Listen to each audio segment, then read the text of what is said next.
Bem-vindos ao DunaCast, o podcast do Duna Arrakis Brasil.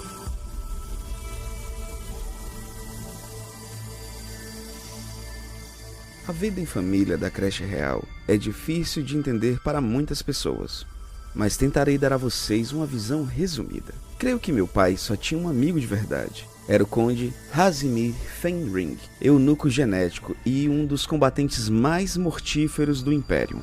O Conde, um homenzinho feio, mas elegante, trouxe um dia uma nova concubina escrava para meu pai, e minha mãe me mandou espionar os trâmites. Todas nós espionávamos meu pai por uma questão de autopreservação. Naturalmente, as concubinas escravas, pelos termos do acordo com a guilda e as Bene Gesserit, não podiam dar à luz a um sucessor real, mas as intrigas eram constantes e opressivas em sua similaridade. Nós nos especializamos, minha mãe, minhas irmãs e eu, em escapar dos instrumentos sutis da morte. Pode parecer uma coisa terrível de se dizer, mas não sei ao certo se meu pai estava totalmente inocente de todos esses atentados. A família real é diferente de qualquer outra família. Ali estava uma nova concubina escrava de cabelos ruivos como os de meu pai, esbelta e graciosa.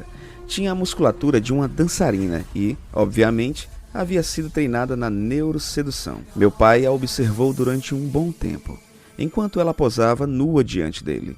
Por fim, ele disse: "É linda demais. Vamos guardá-la como presente." Vocês não fazem ideia da consternação que esse comedimento gerou na creche real. Discrição e autocontrole, afinal de contas, eram as ameaças mais letais a todas nós.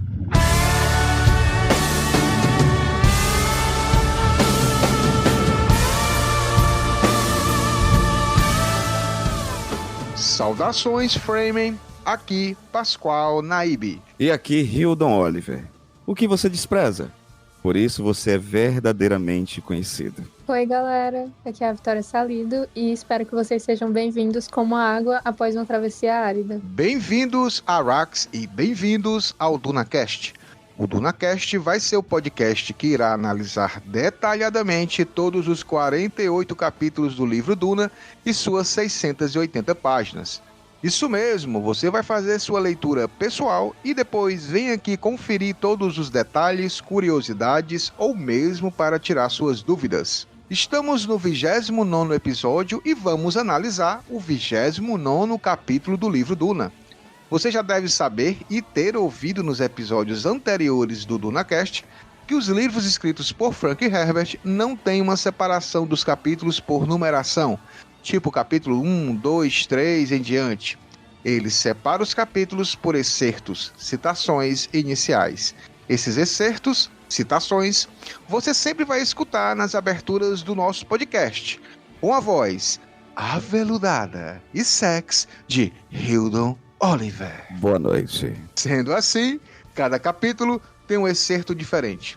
Mas, para facilitar a vida dos nossos ouvintes, eu fiz um instrumental colocando uma numeração em cada um dos 48 excertos do livro. Assim, cada episódio vai ser referente a um capítulo do livro. Para quem acompanha lendo o livro capa dura da editora Aleph, estamos na página 341. Mais um episódio e, obviamente, para essa análise ser completa, preciso dos meus convidados especiais. Essa missão no planeta deserto necessita de guerreiros e Muad'Dib é quem convocar. Longa vida aos guerreiros! Long live the fighters! Começo sempre por ele, nosso navegador da guilda, editor e colaborador desse podcast, que ao ler esse capítulo incorporou na sua rotina de ir a uma praia o gingado de andar sem ritmo, balançando o popozão para não atrair o Shai Hulud. Ele, Hildon até o chão, Oliver. Rapaz, aí lascou, se depender disso. Solta o funk! Especialmente pra todas elas. Não, Pascoal sempre. E se depender de mim gingar, puxar e Hulud não pegar, eu estou morto.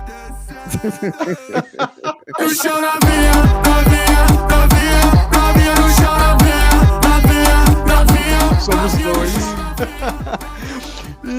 para completar nosso time, você já está ouvindo, recebemos novamente a Sayajina do Deserto Profundo. Cara ouvinte, a profetisa, ela trouxe uma profecia que eu não posso dizer. Não. A profetisa! Ela trouxe a profetisa uma profecia para o Hildon. Vamos ver se vai acontecer ou não. Mas essa... Quando isso acontecer, a gente volta. Exatamente. Mas essa é a nossa Sayajina que não leva desaforo para casa e que não hesita em puxar a sua daga Cris quando vê um Harkonnen. Ela, Vitória Salido. Ai, finalmente, eu demoro, mas eu sempre volto. Seja muito bem-vindo. Muito bom. O Hildo gostou muito Obrigada. das suas mensagens. Não, eu gostei dela estar aqui, mas essa profecia aí, obrigado, viu? Um cheiro pra você. Até hoje, cara, esses sonhos vívidos. Se você quer saber a profecia, apoie o DunaCast no Catarse. Vai lá para o WhatsApp exclusivo dos ouvintes do Catarse. Olha aí, só assim você vai ficar Nós vamos sabendo. dizer o que foi que ela profetizou e que Hildo está dizendo não quero. Vamos lá. Feitas as devidas apresentações, preciso preparar algo especial. Sim, caro ouvinte! Ai, meu Deus do céu. Não, Pascal já teve profecia, Pascal, tá bom. Vitória Salido está voltando a Sayajina. É uma vergonha pra gente não preparar um cafezinho frame delicioso. A vergonha é preparar, cara. Homenagem à Vitória, nossa Sayajina do Deserto Profundo, eu fui buscar uma maneira tradicional de fazer o café. Sim, nada de máquinas, de tleilaxus, nada de contrabandistas, nada disso. Nós vamos fazer o verdadeiro café coado. Sim, o café coado é aquele que colocamos o pó, café, em um filtro. E eu pensei, qual filtro? O que é que os Fremen fazem quando um traje estilador dele não serve mais? Eu peguei esses trajes estiladores. Não, cara. Não, bicho, eu peguei os filtros desses trajes estiladores usados muitos anos pelos Fremen e fiz uma cafeteria especial com o café coado do filtro do traje estilador do Fremen, que dá aquele gostinho especial quando a gente despeja a água da umidade. Ai, que horrível. Eu não sei mais quantas voltas, galera. Hora de cafezinho Fremen. Aí tu não sabe por que a Vitória demora a vir, né? Indo direto pra UPA. Caralho, que nojo. Mano, como é que pode? Eu pensei que a gente ia ganhar algum patrocínio, de tal marca. Eu me inspirei hoje, Nossa, coitada da Sandra, porque se foi desse jeito... Mas vamos seguir adiante, porque temos muita coisa para conversar sobre esse capítulo 29. Porém, antes de iniciarmos a análise, vamos fazer uma breve recapitulação do 28º capítulo, que foi o episódio chamado O Homem de Arma. Não, mas pelo amor de Deus...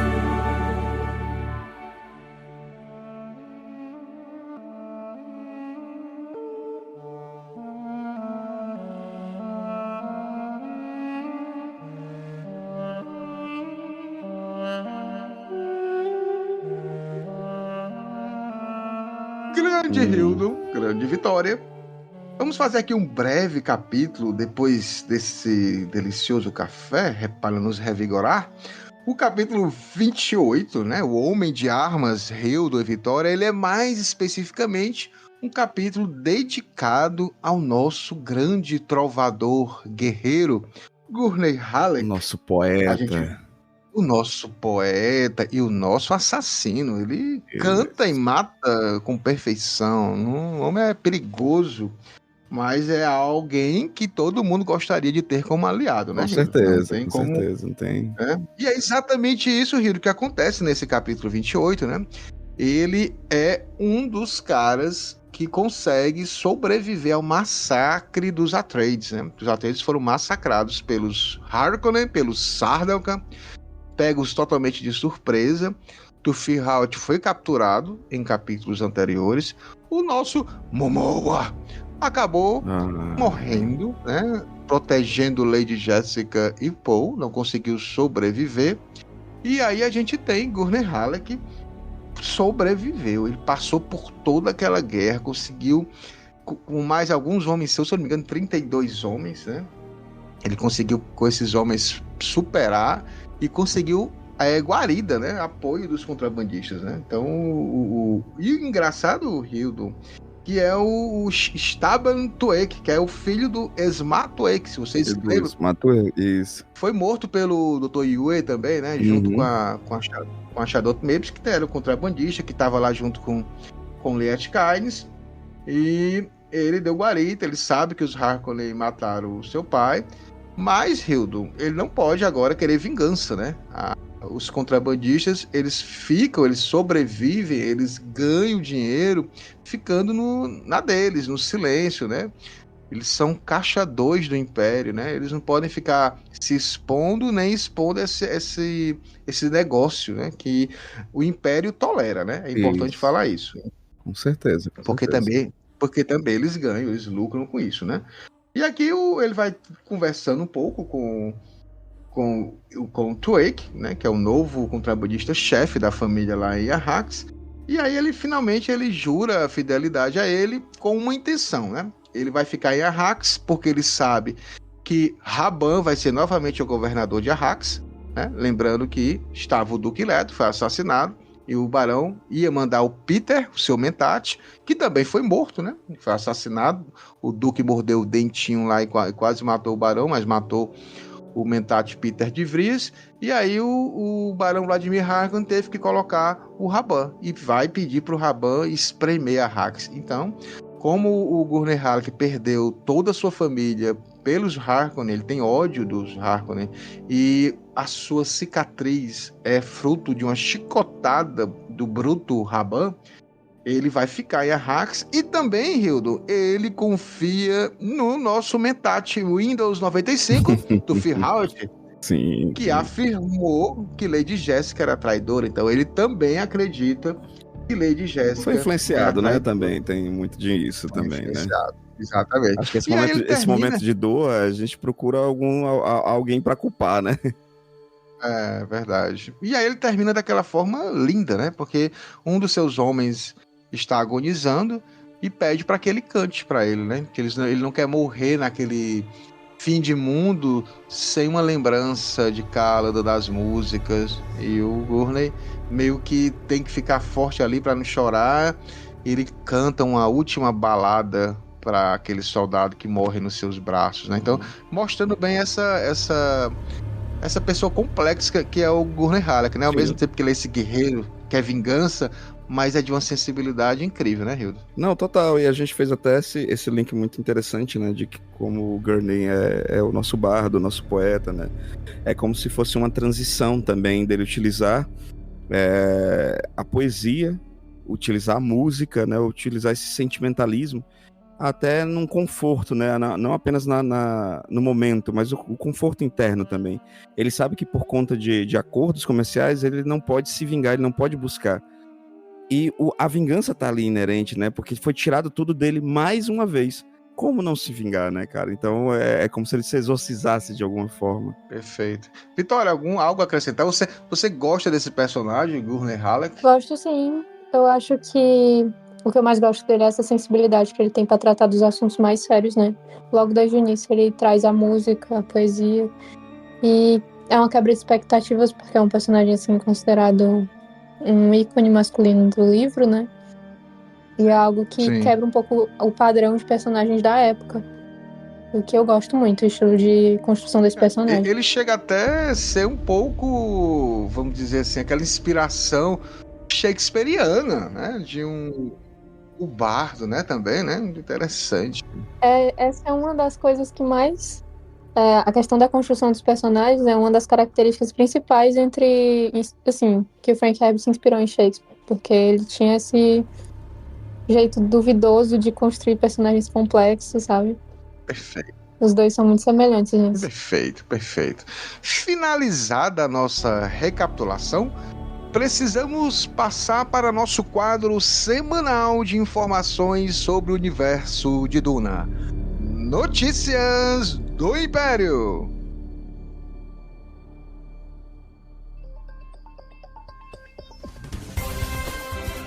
Boa noite. Esse é o Notícias do Império, aqui no Duna Hacks Brasil.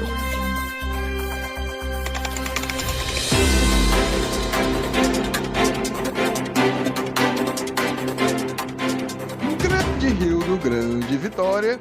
Cara, a gente tem novidades, Hildo. Novidades no universo de Duna. Gosto de novidades. A primeira não é tão boa, já é antiga. É que, Hildon, essa semana nós estaríamos já assistindo pela terceira vez Duna Parte 2. Sim, era verdade. Ia né? estrear dia 2 de novembro, aqui no Brasil. 3 de novembro, na maioria da parte do restante lá dos cinemas no mundo todo. E com certeza a gente já estaria fazendo podcast, live, para falar de quão fantástico Duna Parte 2. Mas, Nossa, é verdade, Vitória, que a gente fez naquele tempo. Inclusive, a Vitória, Saudades. a gente foi para a sessão de imprensa aqui, o Hildo não pôde ir. Era pra eu Cara, ter o Hildo não foi para a estreia, a pré-estreia, né, de imprensa, porque ele estava editando um podcast que foi feito. Eu Abafa. fiz parte, mas foram 6 horas. Relacionamento Cara, tóxico foi foi top. Foi. Mas eu prometo, Hildo, que não vai ter nem podcast se tiver o filme no. Não, tem que ter, tá louco? Não quero correr o risco de você perder mais esse filme. Não, mas a gente grava depois que eu assisti. Mas olha só, a novidade, essa é uma, né, que a gente estaria assistindo já Duna pela terceira, quarta vez, mas também sobre a série de Duna no HBO.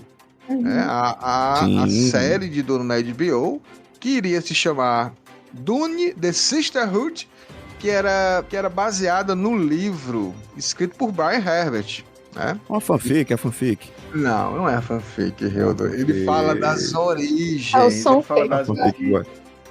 Uma fanfic gostosa. Hildo, ele fala um pouquinho sobre isso. Agora é interessante que mudou, né? Então não é mais Dune The Sisterhood, e mudou para Dune Profecia. Duna Profecia. Que, de um certo modo, não mudou a essência ainda, porque se nós vamos falar de Duna Profecia, a profecia das Bene Gesserit, que iria surgir o Kwisatz Haderach, o escolhido, né? O Lisan Al-Gaib, o cara que ia ser o supra-sumo, né? Da evolução. Isso, da evolução genética dela. Eu vou ser até mais honesto. Eu acho que o nome, ele ao mesmo tempo que ele permanece ainda muito forte com as Bene Gesserit, ele também dá uma abrangência bem interessante, né? Isso. Dentro do mito das irmãs, né? Das Bene Gesserit, das profetisas. Então eu acho que a Irmandade, inclusive, Sisterhood, eu acho que ficaria muito genérico, né? Eu acho que Profecia eu curti. Eu acho que abre mais possibilidades. Também gostei. Porque The Sisterhood parece algo que é mais focado só nas Bene Gesserit, enquanto a Profecia já é o que mexe com os outros filmes que vão ser lançados, né? Exatamente. Tipo, abrange. É mais que um tópico só. Porque assim, a sinopse, né? É que o filme, a série se passa 10 mil anos antes da ascensão do Paul, né? De Paul aparecer. E segue duas irmãs Harkonnen, que é bem interessante. As protagonistas são Harkonnen, são boazinhas, né? Que elas combatem forças que ameaçam o futuro. Só que esse seriado ele já passou por muito problema. Mudou o diretor. O diretor eu gostava muito, que era o Johan Henck, o que foi o cara de Chernobyl. Né? A Shirley Henson, que fazia aquela... No Harry Potter, a multa... A multa que geme. Exato. Aí saiu gemendo, não ficou. E a mudança era porque não estava adequado ao estilo Villeneuve de Duna, né? Porque assim, o Villeneuve ele criou todo um conceito, né? Todo um conceito de como é. Tinha que seguir, certo? Né? Tinha que seguir. Tem que seguir, Hildo. Porque assim, olha só, o filme, inclusive, está previsto para ser estrear, né, na HBO entre setembro e novembro. Então assim, o filme sai em março. Em setembro e novembro já temos mais Duna, né? Então tem que estar no hype. Que precisa seguir as mesmas coisas que o Villeneuve fez para poder ter essa. Você não ficar assim, meio. O que é isso? É Duna, né? Então, assim, quando o cara vê aquela série, saber, pô, isso aqui são as origens de Duna, né? Então, eu acho importantíssimo essa mudança e tô na expectativa, né? De que eles tenham acertado e a gente tenha uma série incrível para poder. E que será a primeira de muitas, né? Para poder o universo de Duna ser totalmente construído, né? Eu também gostaria de falar rapidamente, antes de passar para as pitadas de melange, só agradecer, obviamente, quem nos apoia, Hildon, tá? Olha só como a nossa base sempre de assinantes no Catarse está muito legal. Nós temos Rogério Acioli, Rafael de Campos, o Antônio Chaves, a Júlia Massen, o Wellington Cedran, Hudson Pacheco, Fernando Sarmento, Catherine Flack, Juliana Almeida. Muitíssimo obrigado por estar ajudando a gente no Catarse. E se você também quiser ser esse apoiador no Catarse, existem diversas metas para você, ou recompensas. Você pode apoiar com R$5 por mês e virar um mentate. Você pode apoiar por R$10 por mês e virar um navegador da guilda e já ter acesso ao grupo de WhatsApp. R$20 por mês, vai ter acesso a esse grupo exclusivo do WhatsApp. Seu nome vai estar sendo citado aqui nos agradecimentos do episódio mensal do DunaCast. R$30 por mês você vira um frame, vai estar com seu nome citado, vai estar no grupo do WhatsApp e ainda vai mandar um áudio de 2 minutos aqui anexado nesse quadro aqui de notícias do Império. E se você quiser ser ousado, você vira um Fedaikin, um frame de elite com R$50 por mês. Você vai ter acesso ao grupo, seu nome vai ser citado e os apoiadores desse nível participam da gravação de um episódio mensal do DunaCast nesse quadro aqui, Notícias do Império. Então você vai participar com a gente, dar a sua pitada de melange, dizer por que você ama tanto essa saga grande, Hildon. Mas, Hildon, não é só Catarse. Não, rapaz. Não é só Catarse. Não, eu quero saber, Pascoal. Sim. Aceitas Pix? Aceitas Pix? Se você quiser colaborar, o nosso Pix é muito fácil, Rio. É muito fácil, Pascoal. Qual é a chave Pix? Manda aí pra gente. dunacast@gmail.com. Gmail.com. Olha aí, ó. Tá na ponta da língua, o Brasil inteiro sabe. dunacast@gmail.com. O valor que você quiser e ajuda a gente a manter o nosso programa semanalmente, que é muito importante. Mas, sim, muito importante, com certeza. Mas vamos para que o povo pede pitadas de melange. E hoje, eu também vou dar minha pitada. Ai, tanto que você está assistindo coisas, você agora tem dicas também. Coisas incríveis. Mas vamos começar primeiro com a nossa convidada, a nossa saiadina, a profetisa. Por favor, Vitória Salido, qual é a sua pitada de melange? Uma coisa que eu li recentemente, que eu adiei por muito tempo, e eu me arrependo hoje em dia de ter adiado, e eu queria que você saísse desse podcast lendo, é o livro Feiticeiro de Terra-Mar, da Ursula Le Guin. Ah, é perfeito. Eu amo esse livro. Você que ainda não leu. Inclusive, saiu uma edição recente. Da Morro Branco, acho né? Que capa dura, porque eu tenho ele, aquela versão bem simplesinha. Bem simples, acho que ele saiu uma versão capa dura há pouco tempo. Sim, a Morro Branco está publicando, se eu não me engano já tem 3 volumes da saga, né? E, gente, como assim esse livro eu nunca tinha... Ai, meu Deus, não sei nem como expressar o quanto esse livro mudou o meu ano. Eu tive uma sensação muito próxima a quando eu li Duna em 2020. Legal. E olha que, diferente de Duna, não é um livro grande, é um livro de só 10 capítulos. Então leiam, por favor. Vocês vão ter uma outra percepção sobre a fantasia, e sobre heróis e sobre personagens principais. Juro pra vocês. Mas assim, Cara, a Úrsula é perfeita, ela escreve tudo, cara. Ela escreve qual é o tudo. enredo, assim, central, Vitória, né? Bom, eu vou tentar resumir, porque esse livro abrange muitos assuntos, muitos temas incríveis, mas eu quero que vocês entendam que é sobre um personagem principal, assim como o Paul, né? Que é um tanto problemático. Ele não é aquele mocinho só por si mocinho, sabe? Uhum. E ele tem... ele é extremamente poderoso, por isso que ele é parecido com o Paul, né, no caso. Mas só que ele usa esse poder dele de uma forma, assim, um tanto problemática, e o livro gira em torno de como ele vai resolver esse problema que ele mesmo criou. E isso é uma coisa que a gente não vê tanto nas fantasias, né? Um personagem principal que não é tão mocinho quanto deveria ser, sabe? Ele mesmo causa os próprios problemas, e é incrível a saga de você se conhecer junto com o personagem, como o personagem vai se conhecendo. É muito uma jornada de autoconhecimento, de...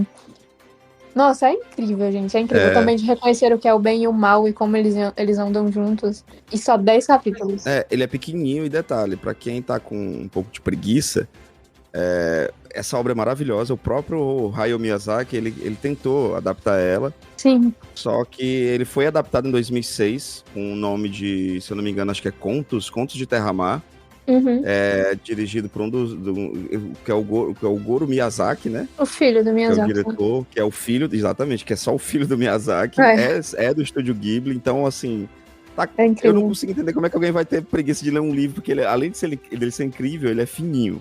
Mas tem a animação que também é lindíssima. E a animação, ela é sobre o 3º volume, se eu não me engano, da história, mas dá pra você assistir e gostar da mesma forma, sabe? Boa, você emergir nesse universo de Terra-Mar. É lindo, é lindo. Show de bola. Uma dica que eu já estou anotando aqui. Eu sigo muito, viu? Os ouvintes sabem disso. Eu vou assistindo, já assisti Soprano, que foi uma dica não sei, foi do Rogério. Já assisti aquela do anime Rio, aquela dos zumbis, 1000 coisas de fazer antes de... O Bucket List of the Death, né? Já assisti. Errado. Eu vou seguindo as orientações de vocês, é importante. Eu vou cobrar, viu, Pascoal? Eu vou deixar a minha pitada por último, porque o Rildo vai me ajudar também na minha pitada, porque ele conhece um pouco mais do que eu. Mas vamos lá. Não, eu vou meter, não. Vou deixar, porque você nunca tem pitada, eu vou deixar você falar. Eu vou falar, mas aí você vai dar o complemento. Mas, por favor... Muito bom. Fale a sua pitada. Inclusive, seria uma pitada minha, mas vou deixar pro Pascoal, né? E, cara, eu quero indicar pra vocês uma parada que me surpreendeu. Ainda tá rolando, parece que vão ser finalizados em 12 episódios. Eu tô ali pelo episódio 5. Mas pra gente que ama o sci-fi, e eu adoro esse conceito do New Weird, né? Das coisas que são estranhas visualmente falando. No serviço de streaming da HBO Max, estreou o Planeta dos Abutres, né, que é uma animação do Joseph Bennett e Charles Hunneth. E, cara, que animação incrível. As técnicas de animação são absurdas, os personagens são muito interessantes, mas o plot, quando a gente parar pra pensar, é até relativamente simples, né? Uma tripulação que a nave deles ela fica na órbita de um planeta, acontece determinadas coisas, a nave fica em órbita e você já acompanha a tripulação tentando sobreviver nesse planeta completamente inóspito. Um planeta com uma fauna extremamente esquisita, e você percebe que eles já estão ali há um certo tempo, porque eles já começam a interagir com a fauna do planeta, eles conseguem, inclusive, ter um entendimento do que pode ser, pode destruir eles, o que pode ajudar eles nesse processo de sobrevivência, né? O quanto alguns seres e alguns animais ali do planeta que eles estão inseridos, de certa forma vão ajudar eles ou, né, destruir eles. E o mais doido é que a nave que está em órbita, e eles precisam trazer a nave para o planeta para de alguma forma tentarem sobreviver, chama-se Deméter, né? E para quem conhece o Deméter, eu já sinto que as coisas não vão dar muito certo para essa tripulação. Apesar de Deméter ser a deusa da colheita, né, da fertilidade e tal. Deméter também é o nome do navio que traz Drácula pra Inglaterra, né? Então coisas bem intensas podem acontecer no processo. E é muito legal que a tripulação ela vai tentar sobreviver, entendendo até os meandros da agricultura, o que pode se comer, o que não pode, o que eles podem criar nesse novo planeta. Então eles mesclam isso, a destruição, a falta de esperança, com a esperança do ciclo da vida, né? Do cultivar, né? O direito sagrado de ter o ciclo da vida e da morte. Bicho, fantástico, eu tô adorando a experiência. Então eu indico pra todo mundo muito lá massa. no... Eu coloquei na minha e a arte é lindíssima e tem momentos que são super esquisitos, né? Porque você tá abordando novas espécies. Sim. E eu acho que o sci-fi, ele peca muito, que em vários aspectos, e ele peca porque a nossa capacidade de entendimento do estranho é muito normativo, né? A gente precisa que as coisas tenham cara, tenham um braço, Sim. né? A gente ainda não tá muito mais sobre seres de carbono, né? Sim. Eu acho que quando a gente conseguir assimilar outras formas de vida, que não sejam apenas a forma de vida que a gente tá acostumado, pode ser que o sci-fi ele também migre e faça coisas interessantes, mas no Planeta dos Abutres, você já tem uma flertada com isso. Ele, em determinados momentos, inclusive, me lembra aquele filme que é até com a Natalie Portman. Sim, eu sei qual é. Que é baseado no livro, sim, em livros também. Num livro. É super esquisito, né? As eu assisti. Do livro. Aniquilação. Aniquilação, cara. Então ele tem muito esse quê de aniquilação. Também me lembrou um mangá que eu ainda não finalizei. É um terror, é um tipo um terror cósmico, é? Cara, ele flerta assim? com o terror cósmico em alguns momentos, né? Ele me lembrou também um mangá que eu também curti pra caramba, que eu acho que tá tendo um anime, eu não tô assistindo o anime, que é o Hell's Paradise, onde existem essas criaturas meio planta, que acabam mesclando. Cara, tem umas cenas incríveis. Então eu indico que vocês dêem uma colada lá no stream da HBO. E procurem Planeta dos Abutres. Se eu não me engano, vão ser 12 episódios. Até o momento, até abrir aqui o aplicativo, tá no episódio 9.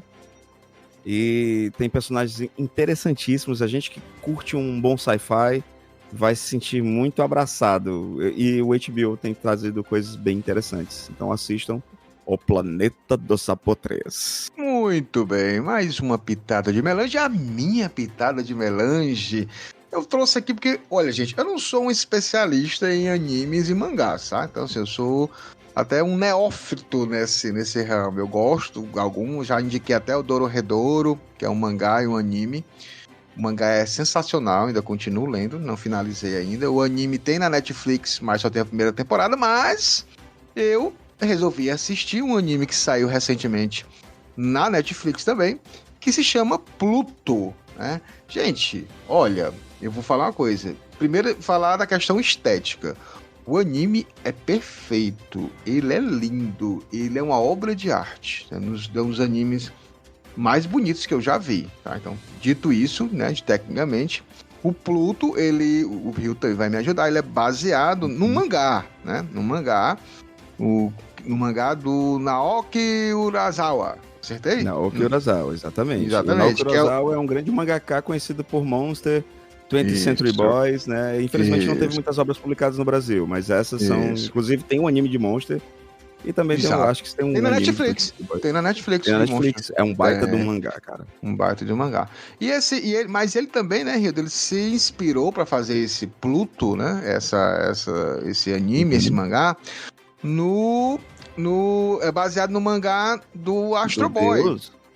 Deus do mangá, Osamu Tezuka. Exatamente. Que o Astro Boy é mais assim é mais inocente, né, Hilda? A forma como é o mangá do Astro Boy, uma coisa mais romantizada, porque é antigo, né? É quase 60 anos, né? Da adaptação do Astro Boy.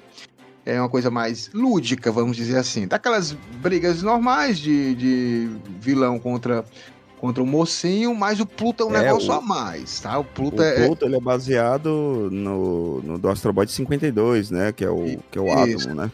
É uma releitura, tá? Então, uma releitura onde ele coloca aqui a questão, novamente, que tá muito atual, que em Duna também a gente viu, que é a inteligência artificial, né? até que ponto os robôs, que no caso aqui nessa sociedade de Pluto, convivem com as pessoas, eles conseguiram ganhar até nós temos os direitos humanos, eles conseguiram também ganhar os direitos dos robôs, né? Legislação, eles podem agora adotar crianças, robôs, todos eles participam da sociedade, participam de guerras também, mas começa a acontecer um assassinato dos robôs mais inteligentes, né? Os mais perfeitos da sociedade do mundo começam a ser assassinados, e aí começa toda essa história de Pluto. Quem está fazendo isso e por quê? E Hildo, eu acho que o mais interessante, assim, a pergunta mais interessante sobre a inteligência artificial e sobre até que ponto os robôs começam a ganhar emoções e querer a se parecer com o ser humano, a grande pergunta é: será que era interessante os robôs ficarem parecidos com os seres humanos? Não é porque ameaça a gente, não. É porque nós não somos flor que se cheire. Exato. Será que... Não somos uma boa referência, né? Não somos uma boa referência. Então, assim, poxa, o robô tá lá, tão prestativo e tudo mais, ele quer se tornar um ser humano? Será que isso é algo benéfico, interessante, né? Então essa toda a questão, né? Será que precisa ser igual a gente? Ou será que a gente consegue conviver? O ser humano é muito complicado com relação às diferenças, ao novo, né? Existe toda uma resistência com relação a isso, e aí o anime ele vai trabalhando muito isso, né? Porque assim, uma inteligência artificial, ela pode ser muito bem ser um negro, ser um indígena, ser um forasteiro, né? Então, assim, uma briga de países por questões que, vocês me mataram primeiro. E tem muito a questão do ódio, né? Como o ódio, ele acaba permeando todo o anime. Tenham paciência, tá? Assim, o anime não é um anime de luta, ele é lento, tá? Os capítulos é proposital. O primeiro capítulo tem uma questão de música muito bonita, então tem um pouco de paciência. Se você acha que vai ser, é besteira, continue. Eu tô no 7º episódio, só falta um, tô desesperado pra saber, porque deixou um plot twist no 7º episódio pra finalizar, e eu tô aqui querendo saber o que vai acontecer.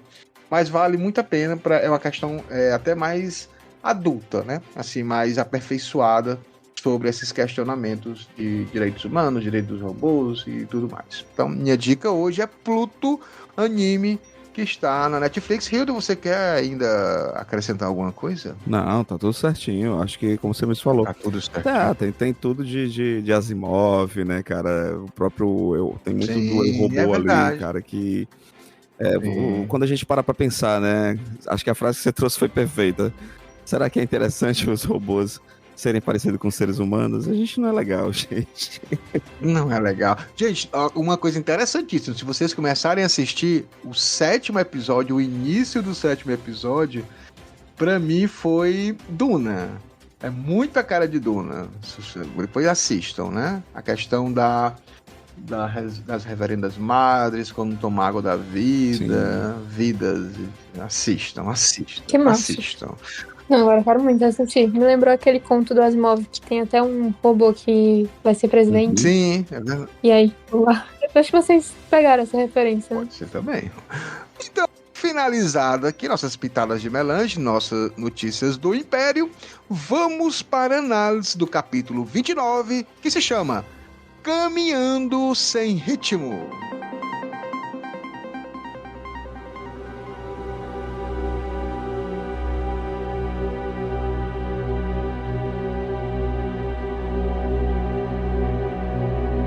Grande Hildo, grande vitória. Vamos analisar o capítulo 29. E Hildon, eu tenho a impressão que esse foi o maior excerto que você leu até agora. Esse faltou fôlego, hein? Faltou fôlego. Gente, uma página completa do livro somente do excerto da princesa Irola na casa de meu pai. E nesse excerto, Hildon, tem muita coisa aqui, tem muita política. A gente descobriu um pouco mais sobre o Shaddam, até qual é a cor do cabelo do Shaddam. Rapaz, descobriu o que queria e o que não queria. que o Shadan Né? Shadan é um voyeur, ele gosta de ficar olhando. A gente vai ver aqui. Essa é a parte do que eu não algumas- queria. Mas olha só, Rio de Vitória. Uma das coisas que é colocada aqui, que é interessante, a gente sabe que quem faz esses excertos, quem escreve é a princesa Írula. Então, assim, obviamente, muito do que ela fala é óbvio que é a sua visão, é a visão dela, né? Que são as coisas.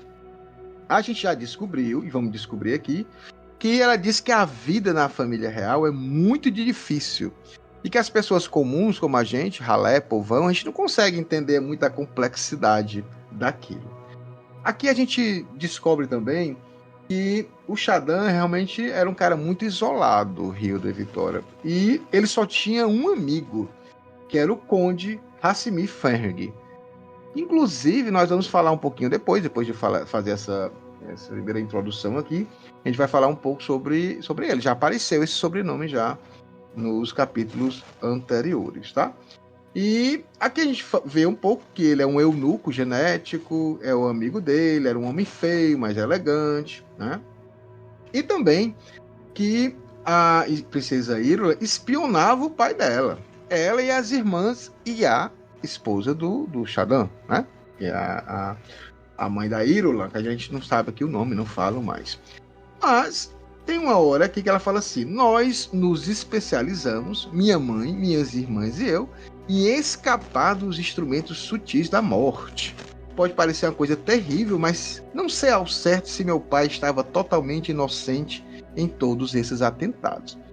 Então, Hildo, pro pai querer matar a filha, ela não era boa, não era uma coisa tão interessante para ele. Ela devia ser aquela... Eu acho que ninguém era bom aí, né? Sejamos ser honestos. Ninguém presta aqui, né? Nenhum deles. Já mostra o vínculo de paternidade que ele tinha com ela, que não era um vínculo de paternidade. É verdade. Ela era só mais um objeto da casa. Não, e a gente vai discutir um pouco sobre essa questão. Se tinham 3 filhas, lembre-se, a gente está no sistema de Duna, do universo de Duna, patriarcal, medieval, em que o imperador precisava de um filho homem para dar seguimento à sua família correndo no poder. E ele tá com 3 filhas. Lembrando que as Bene Gesserit também podem escolher o sexo do bebê. Então, ela escolheu propositalmente 3 filhas, não deu o filho homem que ele queria. Então, assim, o que é que as Bene Gesserit estão querendo com o imperador Shadan IV, né? Coisas que nós vamos discutir um pouco mais na frente. Mas aqui fala também que o Conde Ferg deu de presente para o Shadan uma concubina escrava de cabelos ruivos, como os do meu pai, esbelta, graciosa, musculatura de uma dançarina, treinada na neurosedução. Uma coisa de louco, Rio. É uma paniquete de Duna? Paniquete, é uma Google Dance, sei lá. Que loucura. E aí, elas ficaram, obviamente, observando o pai, né, durante um bom tempo, né? E ele ficou olhando, a mulher totalmente nua na frente dele. Sim, tire as crianças agora da sala, porque as coisas vão começar a ficar mais quentes. Porém, ele ficou observando como um bom voyeur e ele falou o seguinte: é linda demais, vamos guardá-la como presente. E aí a princesa Írula fala: vocês não fazem ideia da consternação que esse comedimento gerou na creche real, nelas. Discrição e autocontrole, afinal de contas, eram as ameaças mais letais a todos nós. Gente, elas ficaram com medo dele porque ele era senhor de si. Ele não era senhor dos prazeres. Ele poderia, como sempre, como estava mostrando aqui, fugir das tramas que as Bene Gesserit colocam. É um excerto bastante rico de informações, né, Rio de Vitória? Sim, demais. Sim. E fala muito sobre a Jéssica também, por ser Bene Gesserit. Exatamente. Antes da gente até aprofundar um pouco mais esse excerto, eu queria só contextualizar o que é que vai ser esse capítulo, né? Porque esse capítulo a gente viu em um capítulo retrasado que Jéssica e Paul estão no deserto, estão tentando sobreviver no deserto. Da última vez que eles estavam sozinhos, Jéssica foi soterrada, né? O Paul conseguiu salvá-la. Depois cantaram a música da Eliana dos Dedinhos, que é para treinar Vem novamente Prana Bindu, né? Para poder ele não ficar aterrorizado na hora de alguma coisa muito emergencial, ele ter todo um autocontrole. Ela novamente pediu para que ele treinasse, e eles continuam indo para deserto adentro, cada vez mais para o deserto profundo, porque a intenção dele é encontrar os Fremen. E aqui eles estão numa situação, nesse capítulo, que eles precisam sair do local que eles estão para uma outra superfície de pedra, né? Uma outra superfície montanhosa, fica a uma distância muito grande. Então eles vão ter que percorrer e usar algumas táticas, como colocar um martelador, um batedor, para poder chamar um verme, e eles conseguirem atravessar essa distância toda usando a caminhada sem ritmo dos Fremen para não atrair o verme. Então a gente vai ver isso, e nesse capítulo a gente tem o primeiro encontro com os Fremen. Dito isso, feito o resumo desse capítulo, a gente passa exatamente para falar um pouco mais sobre esse excerto, Vitória e Hildo. Primeira coisa que a gente tem que falar é sobre o Conde Ferhygg, né? Porque esse nome, esse Ferhygg, ele já apareceu 2 vezes no livro, Hildo, até agora, tá? A primeira vez que apareceu foi no capítulo 2, quando a gente conheceu o Barão Vladimir Harkonnen, Peter de Vries, tava lá também o Raban e tava também o Feyd-Rautha, em que ele fala que o Conde Ferhygg, né, era o embaixador dos contrabandistas, era o cara que fazia o caixa 2 do imperador, alguém de confiança dele.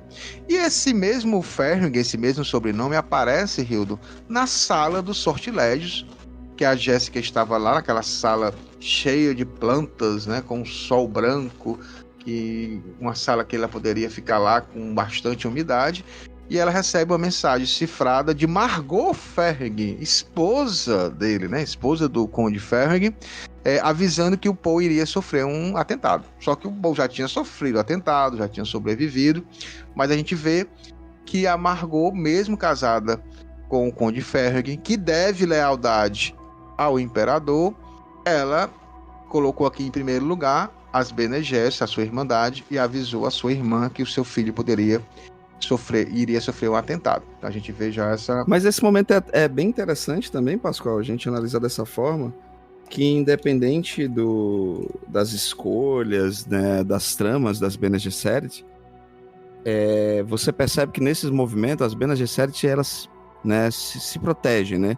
Mesmo quando algumas ações pra gente que são muito esquisitas, você assim, não, deve ter algum motivo para isso, né? É como se fosse assim, não, se isso foi feito é porque não teve mais o que fazer. Porque elas estão num plano maior. Isso. Né? Elas que estão, de certa forma, meio que orquestrando. É por isso que eu curto tanto Jéssica, é por isso que eu gosto tanto de Jéssica nessa história, porque eu tenho certeza de Jéssica, ela se rebela. Né? Ela, apesar de ainda seguir alguns caminhos, algumas diretrizes, ela é revolucionária dessa história. Acho que essa história... Ela é impulsionada pela coragem de Jéssica, né? Ah, Jéssica é a patroa. Ela cria a própria história. E isso tem muito nessa parte do excerto, quando a Irulan fala, minha mãe, minhas irmãs e eu, em escapar dos instrumentos sutis da morte. E quando ela fala minhas irmãs, eu não acho que ela tá falando somente sobre as irmãs que moram com ela na casa do imperador. Mas, no geral, sobre a irmandade, né, Bene Gesserit, porque é o que a Jéssica e todas elas fazem, né? Escapar dos instrumentos sutis da morte e umas, de certa forma, impactando na história da outra. Aqui nesse trecho, fala um pouco sobre o Conde Hasemi Ferhygg, que ele é um primo por parte de mãe da Casa Corrino, foi companheiro de infância de Shaddam IV, e falam até as más línguas, diz que a história pirata de Corrino diz que ele foi o responsável por envenenar o pai de Shaddam IV, Elrond IX, que era o imperador, para poder ele assumir o trono.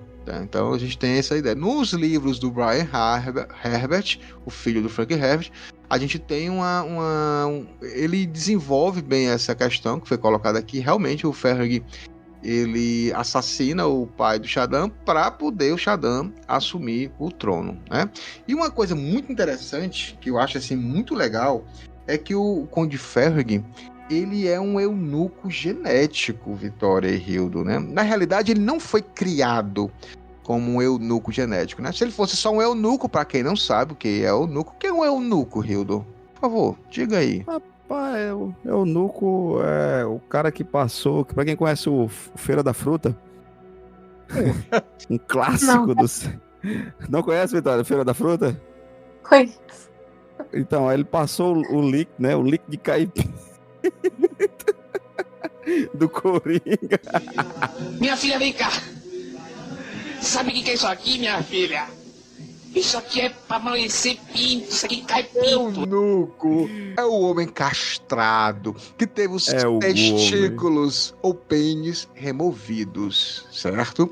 E aí a gente tem essa questão do eunuco. Que é o que o Coringa do Feira da Fruta queria fazer com o Batman. Exatamente. Mas aqui foi feito, agora que ele nasceu assim, Hildo. Nasceu assim, né? A esticada que vocês estão dando nele. Mas sabe o que é interessante? Ele tá muito fresco pra Sabe o que é interessante? É porque assim, ele é um eunuco genético, ele nasceu assim, né? Porque assim, ele não foi depois de adulto, castrado, alguma coisa. Ele nasceu assim. Ele é casado com a Margot, né? Então as pessoas podem se perguntar, por quê, né? Qual o sentido de casar, já que não vai gerar filhos? E as Bene Gesserit tem muito essa questão de gerar filhos, né? Para poder apoiar a irmandade dele, né? Mas, né? Parece que, como ele é o melhor amigo do imperador, nada mais interessante. Ele pode também oferecer algo, né, cara? Exatamente. Então as Bene Gesserit estão ali do lado dele, casou lá com ele e tudo mais. E se eu não sei também, Hildo, se tu pensou nisso, eu pensei logo em Game of Thrones, cara. O Varys. Também chamado Varys, de Aranha, né? É o eunuco, cortesão. Que é o eunuco da história, né? Mestre dos sussurros, chefe de uma rede de espiões, né?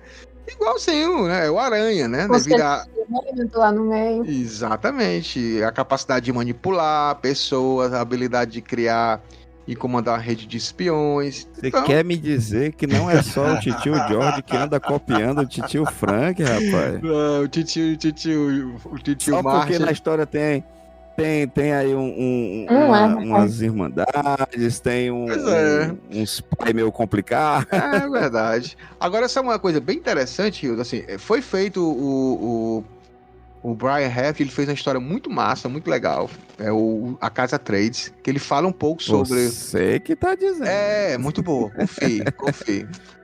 Eu vou saber quando a nossa querida nave-mãe Aleph trazer pra gente. Eu fiquei me perguntando se vocês iam falar sobre esse assunto da Aleph, dando dicas que quer publicar. É possibilidade. A gente fala, inclusive. Mas ela agora já tá dizendo assim, tem interesse. Antigamente ela não tinha, agora tá dizendo que tem interesse. Agora as coisas estão mudando. Mas tem uma coisa do Conde Ferrig na Enciclopédia de Duna, tá, pessoal? A Enciclopédia de Duna foi uma publicação que foi feita na época do Frank Herbert, ele autorizou e ela tinha algumas coisas interessantes. Depois o Brian Herbert, como assumiu, né, toda a questão da propriedade intelectual, ele meio que deixou de lado, assim, não é canônico. Tá? Mas tem uma coisa muito legal que lá, Hildon e Vitória, que diz que o Conde Ferrig, ele, aos 14 anos de idade, passou pelo teste do Gonjabar. Olha aí. Tá entendendo? Então, assim, ele não é pouca coisa, né? Então, ele é um cara que talvez, né, essa questão de ser um eunuco genético... Passou e sobreviveu, né? Sobreviveu. Ele era um dos caras mais temidos no Império, muito inteligente e um assassino, talvez, na luta com o Gurney Halleck. Eu não sei se o Gurney Halleck sobreviveria ao cara não, viu? Ao Conde, que o cara era perigoso, tá? Então é uma coisa bem interessante a gente anotar aí a importância do Conde Ferrig para o futuro, né? Para o futuro da história que a gente vai ver aqui, tá? Mas olha só, vamos só falar mais alguma coisa aqui. Só essa questão, Hildo, da esposa do imperador só ter filhas mulheres, né? O que é que você acha, né? Porque coitada, no primeiro lugar, coitada, nem nome tem, gente, que absurdo isso. Hildo, inclusive, ela tem nome, sim. Olha aí, mas quem que deu esse nome? Brian Herbert. O fanfiqueiro do cara. o nome dela, da mãe da Hera, é Aniru.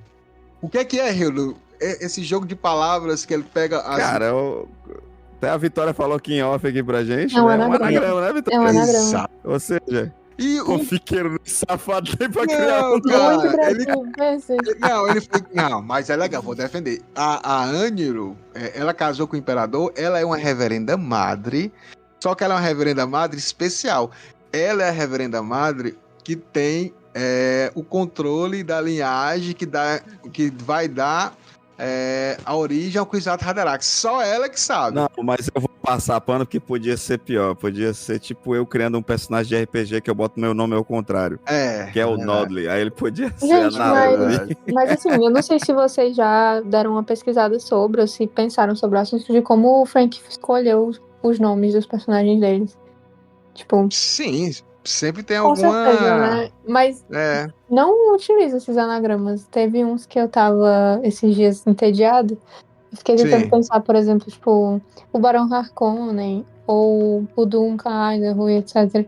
E a maioria dos personagens deles são Exato. inspirações literárias, Sim. né? Uhum. Tipo, É o verdade. fato do Barão Vladimir Harkonnen é uma inspiração que eu acho, né, que seja sobre Nabokov. Por exemplo, o personagem ser inspirado em Lolita. Vladimir, no Olha, caso. olha aqui, ampliando Olha aí. aqui. Ampliando. Engraçado quando eu vejo muito o Paul, né? Da questão do Paulo, né? Sim, Hum. também. E Mas viu? do apóstolo. Isso, e da visão do que é apresentado a ele, né? Exato. É tão massa isso, porque, tipo, a primeira impressão que a gente tem lendo Duna é que o Frank escolheu aleatoriamente nomes. Foi a minha impressão, no caso. Nossa, alguém com o nome Paul e do nada é Jéssica. E, na verdade... Não, eu muito acho que sobre não, quem justamente inspirou por ele, isso, né? eu sentia isso. É tipo uma forma de homenagear as produções literárias que Isso, as inspiraram coisas que ele. influenciaram ele, É, né? uma homenagem. Genial. É E incrível. aí, o Brian... Gosto. É incrível.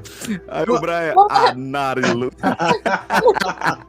Não, gente, vocês esfregam no pé do Brian. É legal o House of Atreides. Ó, gente, não vá pelo Rio, ele tá com o coração cabeludo. Ele não está. Não, mas eu quero muito ler essas fanfic aí, É cara. legal, é legal. Eu Mas gosto sabe por que muito. que eu sabe por que que eu pego no pé do Brian? Eu vou te contar. Eu gosto do pé do Brian porque o filho da mãe, ele tirou das mãos da galera um negócio que o próprio pai dele autorizou, que foi a enciclopédia de Duna. a enciclopédia, que é super bem construída dentro até do próprio Frank Herbert tá aí. Não pensei nisso não, mas eu gostei. Aí ele disse assim, não quero, eu vou fazer as minhas próprias fanfics. Ele pegou algumas coisas de lá também, deu uma mudada, outras coisas não. Safado. Mas olha só voltando aqui à questão das Bene Gesserit, né? Não sei se vocês perceberam, foi colocado oferecida ao Shaddam uma escrava, gente, uma concubina escrava, né?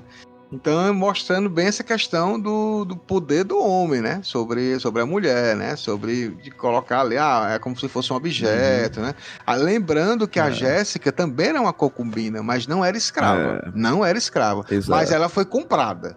Lembre-se disso. Lady Jéssica não foi nem escolhida pelo Duque. Foi uma galera Atreides. Bem possível que o Tufi tenha escolhido, por isso que ele se arrepende tanto. Escolheu lá a Lady Jéssica e ela tinha uma função, ela era secretária, ela estava lá para ajudar também nas funções diplomáticas da Casa Atreides. Então, assim, as Bene Gesserit também tem isso, elas vendem as suas irmãs. Então tem toda uma questão... É a forma delas introduzirem, né, as Bene Gesserit dentro do clã, dentro da realeza e conseguir atingir esses objetivos, né, que... Muitos deles, eles não sabem, eles não fazem ideia. Isso. Você vê o Tufi Howard com todo o seu conhecimento, né? Ele não faz ideia. Desse tipo de maquinação que elas faziam. Isso. Não, porque assim, o que eu achei interessante nessa provação... Porque pro imperador ver essa mulher nua e tudo mais, não é tirando a brincadeira à parte, mas é uma provação, né? Pra mim é como se fosse um mini teste do Gonjabá, só que ao contrário, né? Porque no teste do Gonjabá você vai resistir à dor e as suas emoções e seu instinto, vai ter que ter um autocontrole de não retirar a mão, e aí você mostra que você tem um controle de si. Pra não botar a mão, Olha aí a maldade.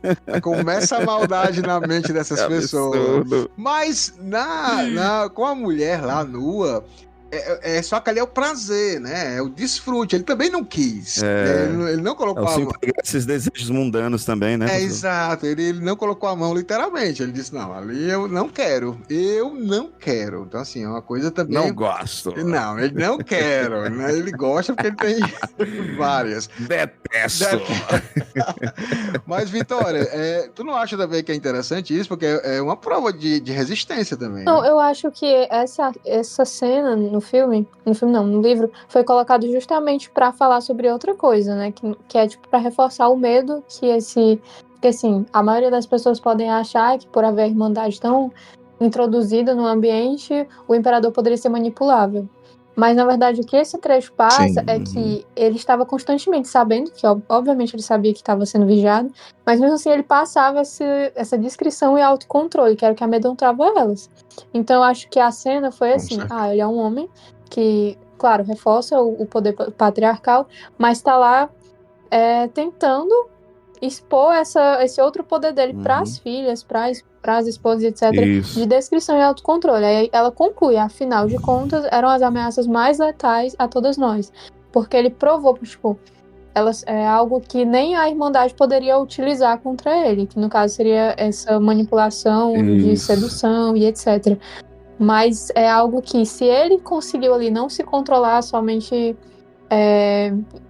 dos instintos, etc., mas de conseguir manipular algo que ela vai ser guardada para outra coisa. Então ele tinha outros planos que elas não sabiam. E é esse tipo de coisa. Acho que essa cena foi mais... Não, ele tá em provação, mas ele tem planos a mais que a gente não sabe ainda. Para que presente? Para quem, né? Perfeito. É um medo. Perfeito. Um medo do que não sabe.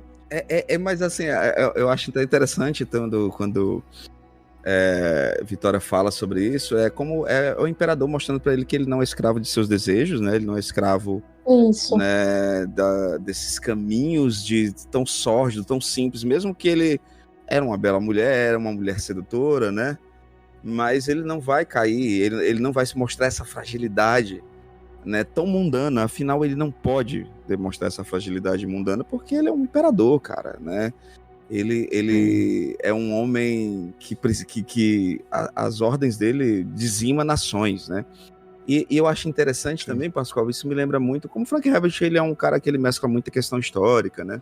Porque quando a gente lembra, por exemplo, do próprio o Átila, né? Átila, o Huno, que foi um dos grandes conquistadores, colocou Roma, né? Roma em seu período mais complicado, colocou Roma em uma situação super complexa, né? Foi um grande conquistador.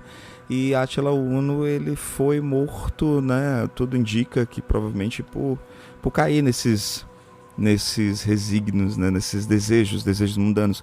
Inclusive até de uma ruiva, né? Dizem que Átila tinha uma queda por ruivas. Então, né, cara, você vê, né? Um grande general, um conquistador, caindo pelos seus desejos mais mundanos e simplórios, né? Então isso eu curto demais, eu acho que o Frank Herbert traz muito disso pra gente, né? E o imperador parece que aprendeu com o próprio Átila.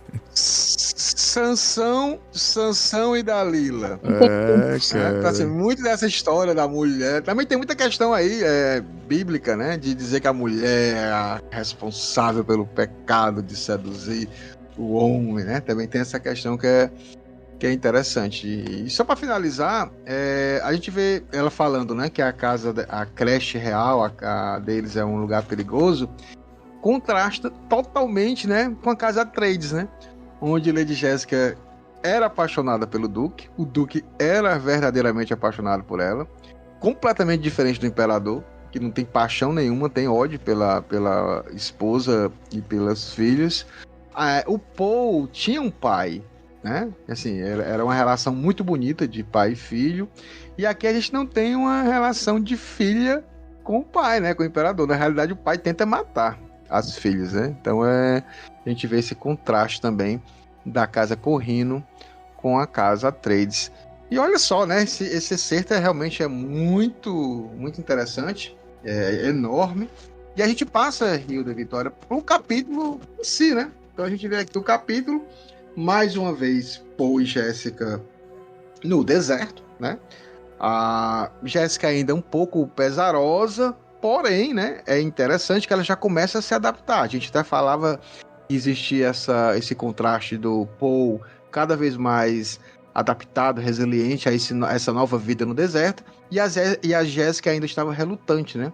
Mas a gente vê aqui que ela tem um momento que ela fala assim: imediatamente ela ajustou seu traje estilador, refrescou-se com a água de uma das bolsas coletoras da tenda e se esgueirou lá para fora.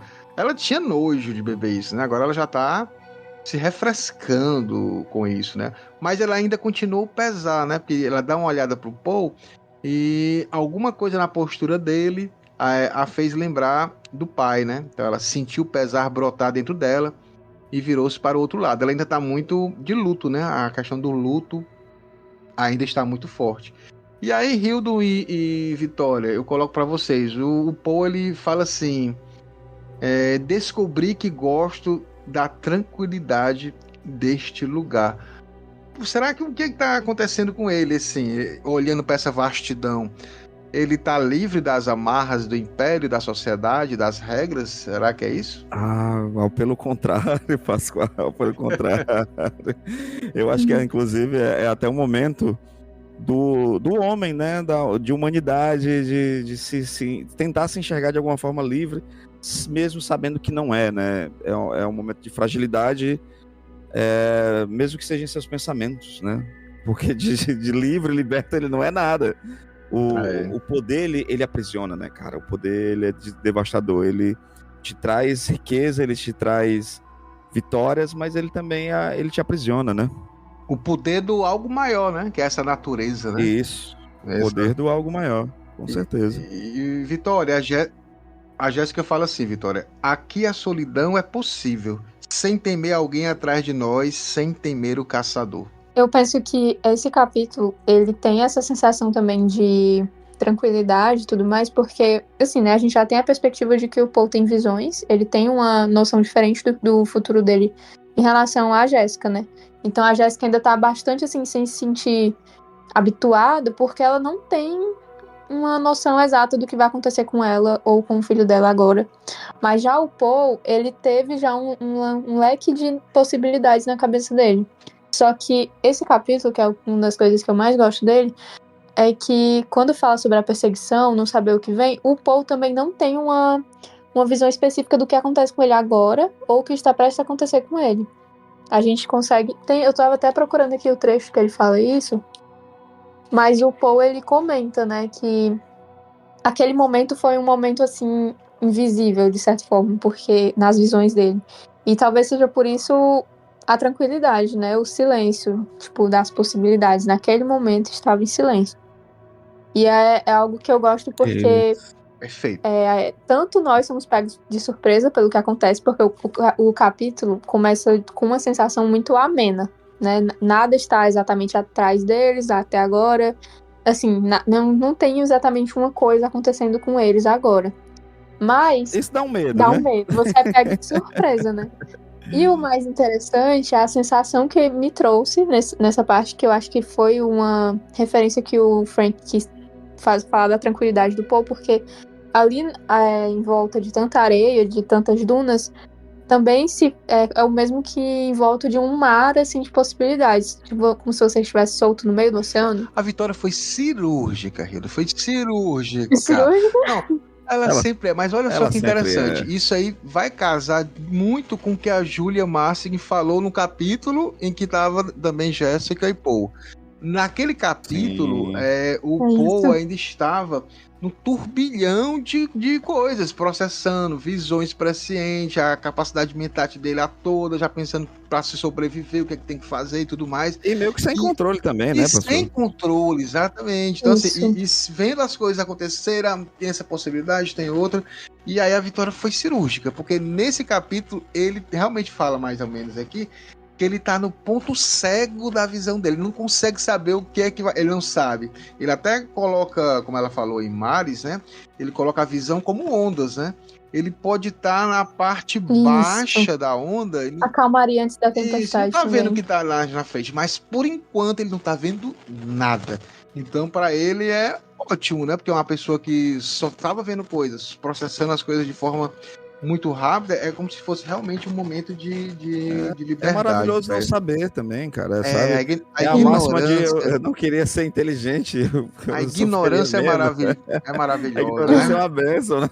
Como diria Atualmente, né? Cypher em Matrix, né? Não tem como. É, cara. É muito, muito, muito perfeito o que a Vitória falou. E aí uma coisa interessante que eles estão lá, a gente vê essa cena no filme, no Duna Parte 1, que é a parte lindíssima, que é quando aparece a primeira lua, né? A Arrakis É uma das melhores cenas, uma das mais linda, bonitas. porque assim, lá em Arrakis tem duas luas, né? Então a primeira lua, a maior, ela é em forma de uma mão, né? E a outra é em forma do Muad'Dib. Mas aparece essa primeira lua, né? Como se fosse uma mão. E eles estão ainda observando, né? Eles estão vendo esse lado maior da natureza. E aí eles vão ficar contemplando, né? Sim, contemplando. E contemplando, talvez, como tu falou, Vitória, contemplando também o silêncio deles, né? Porque, assim, é muito difícil, Hildo, e a gente sabe disso, e você sabe que tem muitas pessoas que não conseguem parar, porque o silêncio, para algumas pessoas, fala muito. A pessoa se incomoda. A pessoa não consegue ficar silêncio, ouvir o seu próprio corpo, ouvir o que você realmente quer. Então as pessoas, às vezes, hoje em dia é tanta informação que a gente não para vamos nos ouvir. O que é que eu estou querendo realmente? Eu estou querendo fazer o que realmente, né? Então poucas pessoas param para isso. Então acho que tem essa questão. Mas aí eles vão querer atravessar, né? De um lado para o outro. Não é não é perto. Vai desprender assim um tempo para poder eles atravessarem de uma região para outra. E a tática do Paul Atreides aqui é plantar um martelador, né, em um canto bem distante para atrair um verme. Então, enquanto o verme vai para aquele martelador, eles começam a caminhar na areia, né, começam no deserto para chegar nesse outro local montanhoso, né, que tem pedras, que aí o Shai-Hulud, os vermes não conseguem chegar lá. Porém, Hildo, eles precisam andar da forma como você está andando na praia, né? Eles precisam andar sem ritmo, né? Mas olha, quase um silly walk lá do pessoal do Monty Python. Exatamente, né? E aí, o interessante é que a Jéssica, ela fica olhando o Paul andar, né? E fala assim, mas os músculos protestavam contra aquele padrão artificial e irregular. Passo, arrasto, passo, espera, arrasto, passo. E tem uma hora que a Jéssica, ela não conseguia ela conseguia mais andar, porque fazia com que todos os seus músculos chegassem assim, ao extremo. Imagina uma Bene Gesserit, que tem todo o controle do corpo, de cada músculo do corpo dela, não estava aguentando andar no ritmo frame. Então, para tu ver como os frames são foda, Hildo, como sim, você gosta de falar, né? Não tem como. Sim. E é interessante, né, isso do Frank Herbert. Um momento de tensão, aí diz, não, agora a gente vai ter que criar uma nova forma de andar, porque sim, né? Porque são as diretrizes que o Frank Herbert cria, né? Cara, e é muito legal mesmo, né? Porque os vermes, ele se baseou nos vermes que tem por aí mesmo, em areia e tudo mais, que sentem a vibração, né? Então o andar tinha que ser simulando a natureza, né? Então o verme não seria atraído. Então eles começam a andar, Vitória. E aí lá pelo meio da caminhada, achando que já iam chegar, ia dar tudo certo, com quem eles se encontram? Eles se encontram com o Olodum. Porque eles pisam na areia de percussão. Então lá está o Charlie Brown. Pode colocar o Charlie Brown.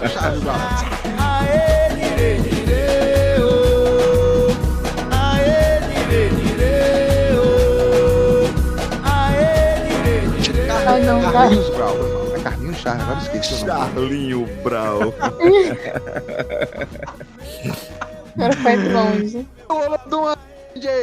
E aí, o Paul pisa nessa areia de repercussão. De percussão. Ela repercute, mas é de percussão.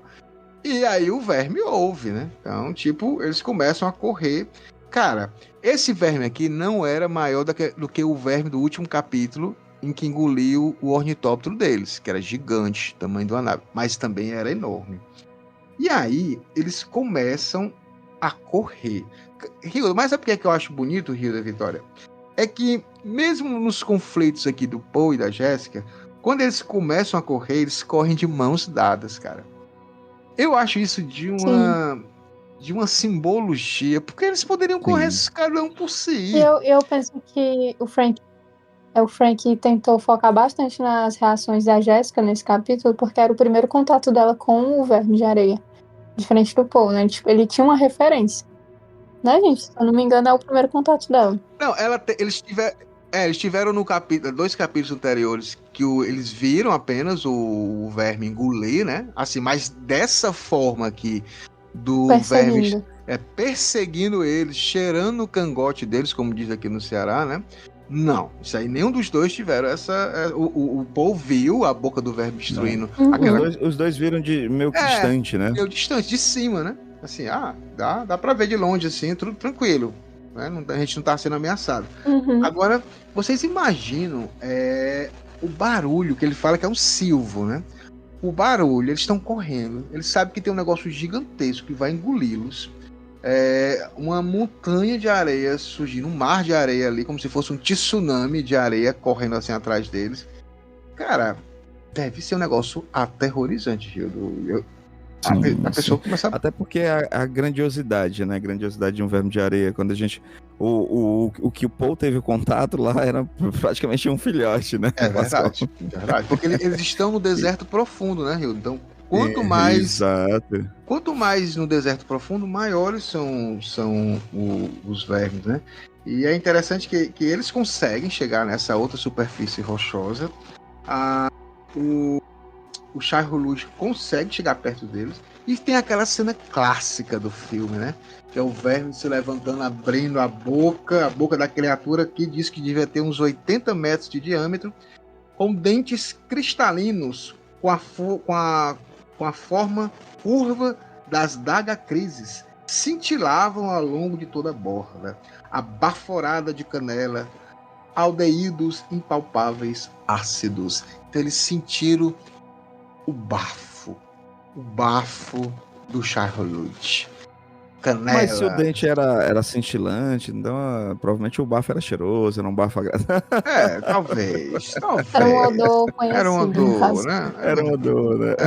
Agora o legal, lembrando, né, que esses dentes, eles são as facas que os Fremen usam, a adaga Cris. As adagas, né, cara? Obviamente. Que tem toda a ritualística, né? Toda a ritualística. Obviamente eles não iam pegar um verme para arrancar um dente do bichinho.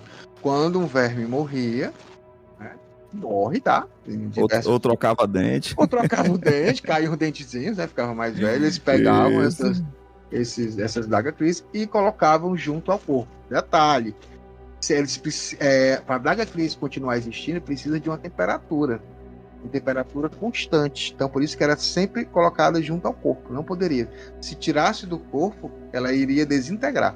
Uma coisa interessante, Hildon e Vitória, é que ao sentir essa baforada de melange, né, Paul ele se lembrou do Liet Kynes, né, e ele tinha perguntado para o Liet Kynes se havia alguma associação da melange, da especiaria, com os vermes. E o Liet Kynes meio que fugiu dessa pergunta, né? E fica esse ponto de interrogação, né? Será que tem alguma associação do tempero melange e os vermes? Fica a indagação. Né? E a gente aqui, para finalizar, eles conseguem chegar lá do outro lado. Eu queria só falar uma coisa rapidinho, que antes deles passar, a Jéssica, ela notou ao longe, um branco de uma caldeira de sal, com uma mistura de bronze sujo nas beiradas. Um campo branco bem ali, onde o branco era a morte. Mas a caldeira indicava outra coisa, água. Em algum momento a água correra por aquele branco fulgurante. Vocês pensaram já nessa situação? Ao que tudo indica, naquele deserto ali já foi mar.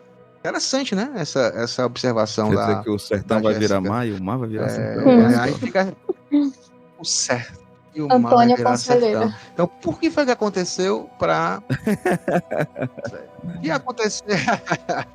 O que aconteceu em Arrax para virar deserto, né? que aconteceu? Também é outra questão interessantíssima que é colocada aqui pra gente nesse... É uma das características que ele tenta colocar nesse... que eu sinto, né? Que ele tenta colocar nesse capítulo, que faz você sentir que está num local que é mar também. Né? Tipo, essa contradição entre como eles eram em Caladan, como eles estão agora, e ao mesmo tempo que é um ambiente diferente, é parecido. Tipo, eles... É uma sensação bem esquisita que dá enquanto você lê, que se você não quiser pensar mais ou menos como é a estrutura do ambiente, é só imaginar que é um oceano de areia, né? É verdade. É nesse ponto mesmo. Tanto que tem um determinado momento que o povo olha, né? E não tem nada, né? Não tem um verde pra diferenciar, nada. É sempre aquele branco, né? Sempre aquele branco, né? Você mesmo não sabe o que vai acontecer. E aí, pra parte final aqui desse capítulo, o Paul, ele está lá com a mãe, o verme lá em pé, né? Aquela cena clássica do filme do Denis Villeneuve, que o pessoal disse que é uma outra coisa ali aberta, mas não, é a boca de um verme que está ali, por favor, não maldem, é outra coisa. Mas, de repente, ele ouve um outro batedor, né? Alguém colocou um martelador, um batedor, e chama o verme. E aí, eles se perguntam, né? Quem fez isso foi os Fremen, né? Eles estão ali no território dos Fremen. Mas a Jéssica pergunta por que chamaram esse verme, né? Pode ser que não esteja ajudando eles, está só chamando, né? Por que estão chamando um verme? E aí o Paul fica assim, uma resposta pairava à beira de sua consciência, mas recusou-se a aparecer. Ele teve uma visão em sua mente, algo a ver com os bastões farpados e extensíveis dentro da mochila, os ganchos de criador. Mas, mais uma vez, Rio da Vitória, porque no capítulo que ele estava com a Jéssica, novamente ele pensou nessa história dos ganchos. Para que serve isso, né? Então é mais um mistério aqui nesse capítulo sobre o Shai-Hulud. Por que os Fremen chamam? Para que servem esses ganchos, né?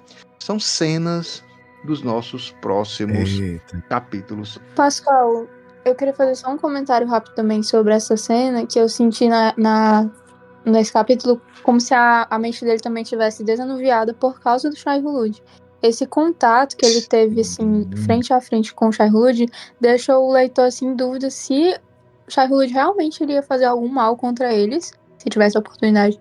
Porque foi um encontro, assim, que até no filme dá essa sensação também, bem imperoso, como se eles estivessem se cumprimentando, ao invés de ameaçando, de fato. Não sei se é uma percepção só minha. Queria saber a opinião de vocês. Porque a descrição dessa cena até no livro é muito linda. É como se ele tivesse, assim, admirado pelaquela estrutura na frente dele, a ponto de que os pensamentos dele estivessem todos, assim, enuviados mesmo, sem poder reconhecer o impacto daquela imagem não for somente visual, mas místico. Sim, eu concordo. Você consegue sentir isso e vislumbrar isso, até que pela questão dessa conexão, né? E você vê que a imagem ela é muito poderosa, porque mostra mais, né?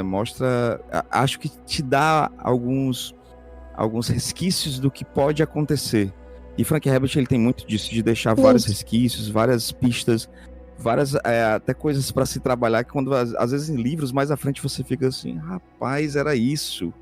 Aqui foi implantado, sabe, essa sementinha. Então, demais. E eu acho muito belo, tô curiosíssimo para ver, né, algo mais assim. Eu acho que eu senti falta disso, Pascoal, na primeira parte de Duna. Sabe, essa conexão de Paul com o deserto, e o deserto reverenciando também essa entidade que se apresenta, né?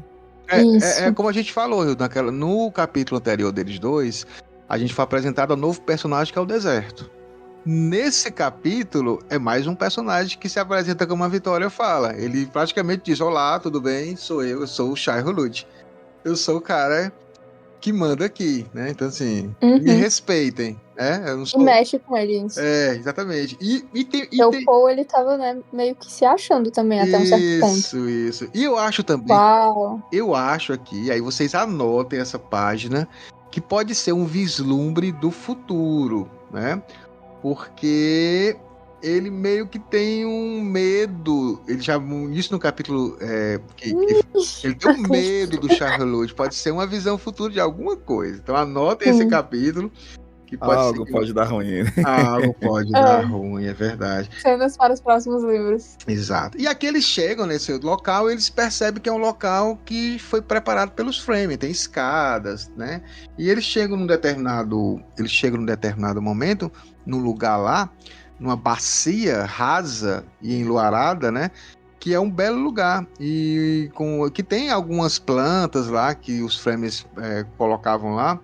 E o povo sussurra assim pra Jéssica, diz que é um local tão lindo que é como a terra das fadas. É tão interessante, né? Ele falar, você tá no deserto, aí ele vai, poxa, parece a terra das fadas, então é uma coisa encantada, né? Sim. Bonita, né? E eles começam a ver os Muad'Dibs, né? Os ratinhos lá pulando de um lado pro outro. E eles estão meio que encantados, né? Com aquela beleza, olhando para aquele luar. E de repente eles ouvem um grito agudo e fino e um bater de asas, né? Então uma ave cinzenta e espectral pega um desses ratinhos e leva para a escuridão. Aí a Jéssica falou, precisávamos desse lembrete, né? Eles não estão na terra das fadas, né? Eles estão no local que se você vacilar, você morre. Não tem outra situação. E aí termina eles conversando e dizendo assim, vamos procurar um lugar para armar nossa tenda e amanhã podemos tentar encontrar os Fremen. E de repente, Hildon, aquela voz bem forte de Stilgar. Muitos invasores se arrependem de encontrar os Fremen. Tá louco, meu irmão. Que arrepio. O cara pensou um negócio desse. E pra completar, ainda fala assim, se correrem, só farão desperdiçar a água de seus corpos. E a Jéssica pensa, querem apenas a água da nossa carne. Caramba, que coisa. E aí o Paul fala assim, ainda assim ele sentia uma pontada de medo em seu íntimo e sabia qual era a origem. Aquele era o momento cego e não um futuro que ele já tivesse visto. E foram surpreendidos por Fremen selvagens, cujo único interesse era a água contida na carne de 2 corpos sem escudos que os protegessem. Gente, que final. Por favor. Vem aí. Que final. Vamos então para as nossas considerações finais.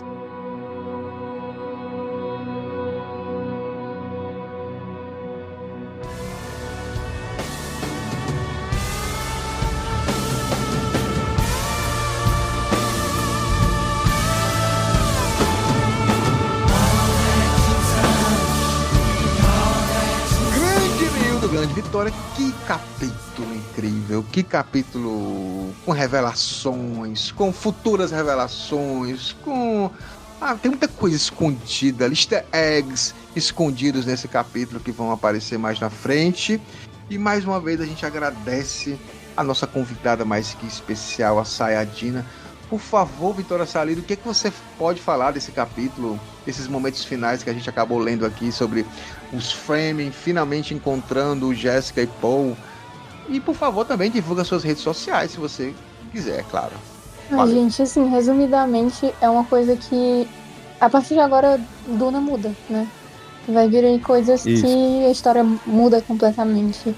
E a gente tá exatamente, estava até comentando com os meninos no começo, a gente tá exatamente no meio da história, de uma forma assim que é muito interessante conversar com você sobre esse assunto, porque às vezes a gente lê um capítulo desse e passa batido achando que é uma cena que acontece só em um cenário pequeno, que é só areia, que é só uma pedra, que aparece o verme e tal, e é só isso. Mas na verdade, quando a gente vai conversando, a gente vê que é muito também da maestria da escrita do Frank Herbert, né? Colocar coisas entre coisas. E é isso que eu gosto mais de vir conversar com vocês. Obrigada, gente, por me convidarem de novo, porque eu amo Duna, amo esse universo literário. E é legal conversar com pessoas que também olham dessa forma para a literatura, né? Atualmente não tenho redes sociais para divulgar, na verdade estou me desprendendo cada vez mais. Faz certo. Faz errada certo. Não tá. Tá não. A nossa realidade virtual recomenda, inclusive, gente, não ficar só lendo. Mas muito obrigada. Sempre que eu puder acrescentar, assim, de forma tenho estudado cada vez mais sobre Frank Herbert, sobre a literatura de Duna no geral, sci-fi, e eu quero voltar outras vezes a contribuir também com a história.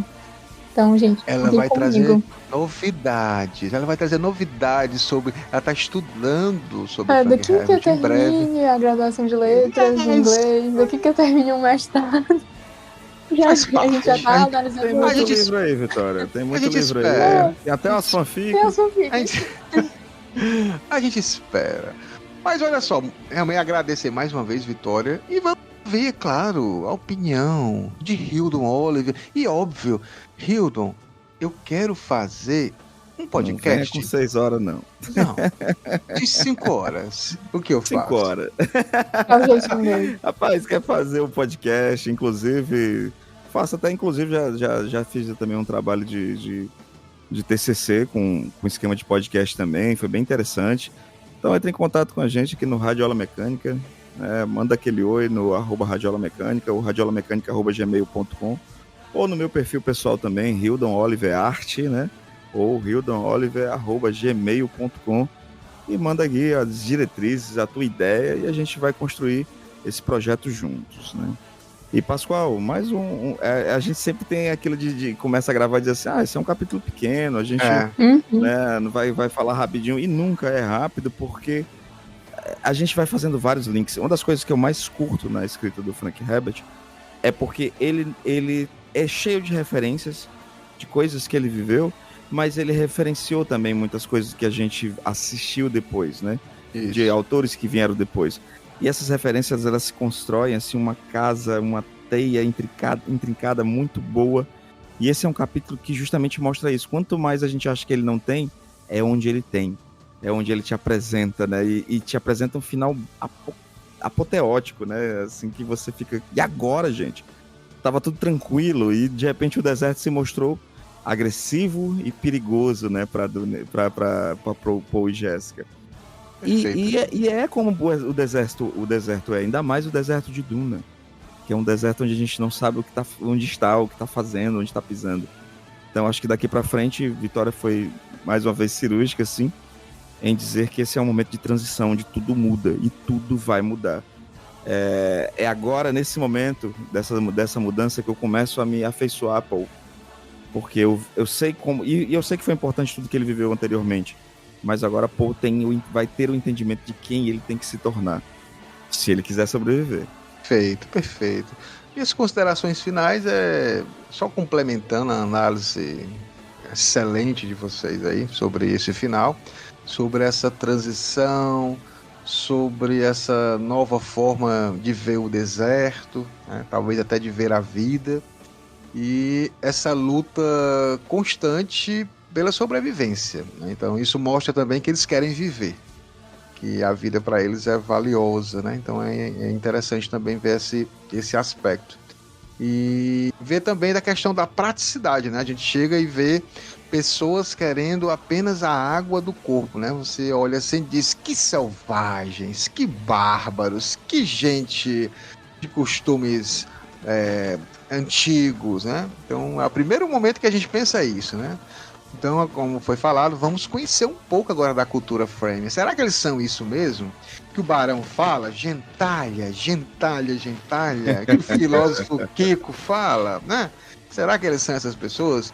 Então vamos saber isso nos próximos capítulos. Muito obrigado por estar aqui com a gente. Sigam as redes sociais do DunaCast, Twitter, Instagram. Sigam também as redes sociais do Duna Hacks Brasil, Instagram, Twitter, Discord, grupos de WhatsApp, grupos de Telegram. Apoie a gente também no Catarse e via Pix. Mais uma vez, obrigado. Até a próxima semana. Valeu, galera. Até a próxima. Tchau, galera.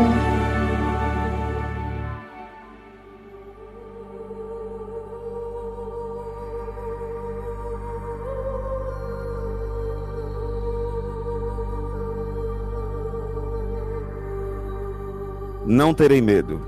O medo mata a mente. O medo é a pequena morte que leva à aniquilação total. Enfrentarei meu medo. Permitirei que passe por cima e através de mim. E, quando tiver passado, voltarei o olho interior para ver o seu rastro. Onde o medo não estiver mais, nada haverá. somente eu restarei. Esse podcast é editado por Radiola Mecânica. radiolamecânica@gmail.com